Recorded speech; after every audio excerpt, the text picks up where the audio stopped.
নমস্কার বন্ধুরা, বাড়িতে যদি মাছ মাংস না থাকে তাহলে ডিম কারি এইভাবে বানিয়ে দেখুন। যেন মনে হবে রেস্টুরেন্ট বা হোটেলে বসে আপনারা দুপুরে লাঞ্চ করছেন।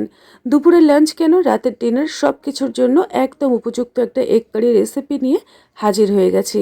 হোটেল বা রেস্টুরেন্ট ঠিক যেরকম পদ্ধতি তৈরি করে প্রত্যেকটা টিপস আমি আপনাদের সাথে ফলো করব।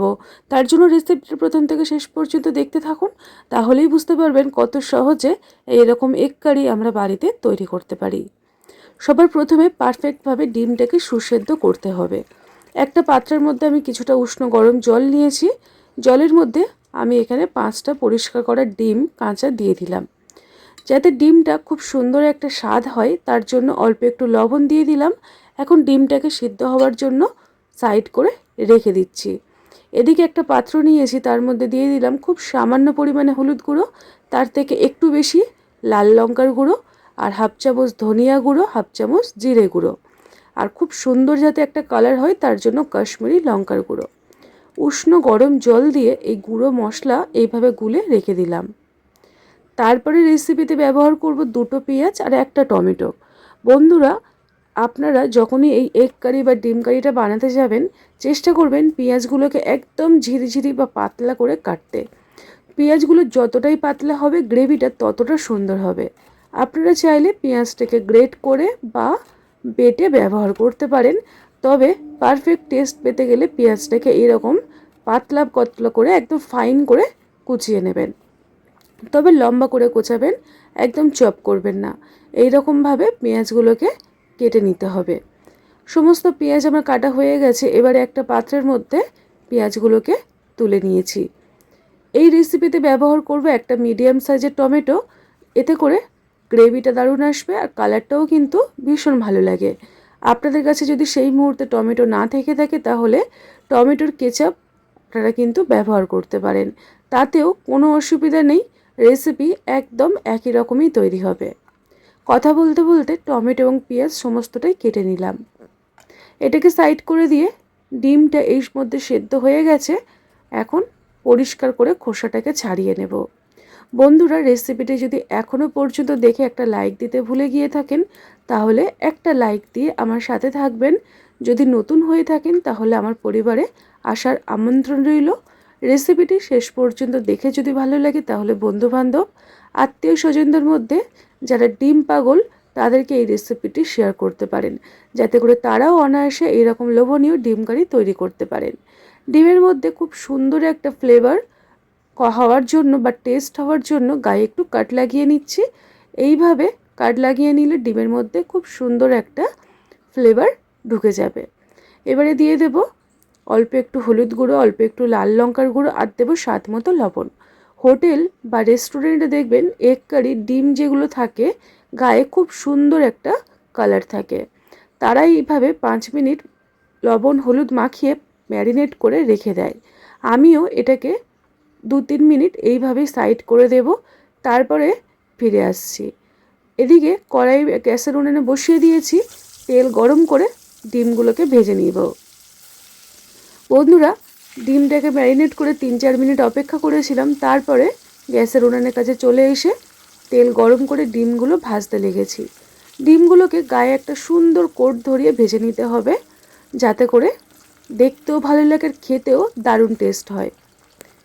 তেলটা আপনারা নিজেদের পছন্দ মতো কম বেশি করে নেবেন, তবে আমি সাজেস্ট করব যদি এই রকম ডিম কারি পেতে চান তাহলে তেলের পরিমাণটা কিন্তু একটু বেশি করেই দিতে হবে। প্রত্যেকটা ডিম একই রকমভাবে ভেজে তুলে নিয়ে সাইড করে দিচ্ছি। এবারে এই তেলের মধ্যে দিয়ে দেব খুব অল্প পরিমাণে চিনি। চিনিটা দেওয়ার জন্য এই রেসিপির কালারটা পারফেক্টভাবে তৈরি হবে আর টেস্টটাও ভালো আসবে। চিনিটাকে তেলের মধ্যে কিছুক্ষণ একটু গলিয়ে নেব। তারপরে এখানে অ্যাড করে দেব গোটা গরম মশলা, তেজপাতা, শুকনো লঙ্কা আর সাদা জিরে। সমস্ত ফোড়ন তেলের মধ্যে দিয়ে কয়েক সেকেন্ড অপেক্ষা করব যাতে করে খুব সুন্দর করে ভাজা হয়। দেখুন, ভালো করে সমস্তটা ভেজে নিয়েছি। এবারে আমি এর মধ্যে অ্যাড করে দেব পেঁয়াজ কুচি। পেঁয়াজটাকে দিয়ে ভালো করে তেলের মধ্যে কয়েক মিনিট নাড়াচাড়া করে ভাজবো, যতক্ষণ না পেঁয়াজের গায়ে একটা সুন্দর কালার আসে আর পেঁয়াজটা নরম হয়ে যাচ্ছে।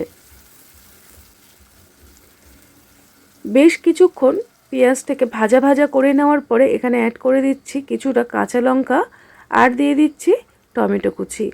ঝালটা নিজেদের প্রয়োজন বুঝে ব্যবহার করবেন, যে যেমন পছন্দ করেন। আমি এখানে বেশ কিছুটা পরিমাণে কাঁচা লঙ্কা অ্যাড করেছি যাতে রান্নাটা একটু ঝালঝাল হয়। অল্প একটু লবণ দিয়ে টমেটোটাকে নরম করে পেঁয়াজের সাথে ভালো করে ভেজে নেব। তারপরে এখানে আমি দিয়ে দিচ্ছি ছোট চামচের 2 চামচ পরিমাণে আদা রসুন বাটা। আপনারা যদি বড় চা চামচ নেন তাহলে 1 চামচ পরিমাণে আদা রসুন বাটা ব্যবহার করবেন। তবে আমি এখানে সমস্ত উপকরণ 5টা ডিমের জন্যই নিয়েছি। অল্প একটু জল দিয়ে পেঁয়াজ আর টমেটো ভালো করে নাড়িয়ে চাড়িয়ে নেব, এতে করে আদা রসুনের গন্ধটাও কেটে যাবে। এখন আমি ঢাকনা দিয়ে 3-4 মিনিট অপেক্ষা করব কম আঁচে। ঠিক 3 থেকে 4 মিনিট পরে ফিরে এসেছি আর আপনাদেরকে দেখাচ্ছি। দেখুন, আজকের রেসিপির জন্য পেঁয়াজটা পারফেক্টভাবে তৈরি হয়েছে, একদম নরম হয়ে যাবে আর রেসিপিটি দারুণ হবে। তারপরে এখানে অ্যাড করে দেব আগের থেকে যে গুঁড়ো মশলা জলে গুলে রেখেছিলাম সেটাকেই দিয়ে দিলাম। এবারে মশলাটাকে গ্যাসের আঁচ মিডিয়ামে রেখে ভালো করে কষাবো যতক্ষণ না মশলার থেকে তেলটা পুরোপুরি আলাদা হয়ে যাচ্ছে।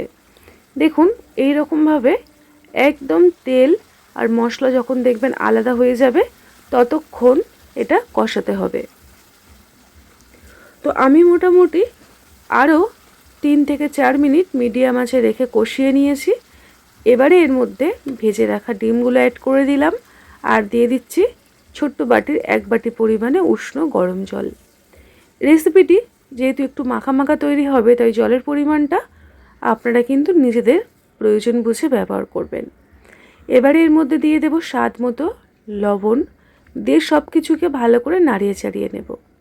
এখন ঢাকনা দিয়ে মোটামুটি 3 থেকে 4 মিনিট ফুটিয়ে নেব।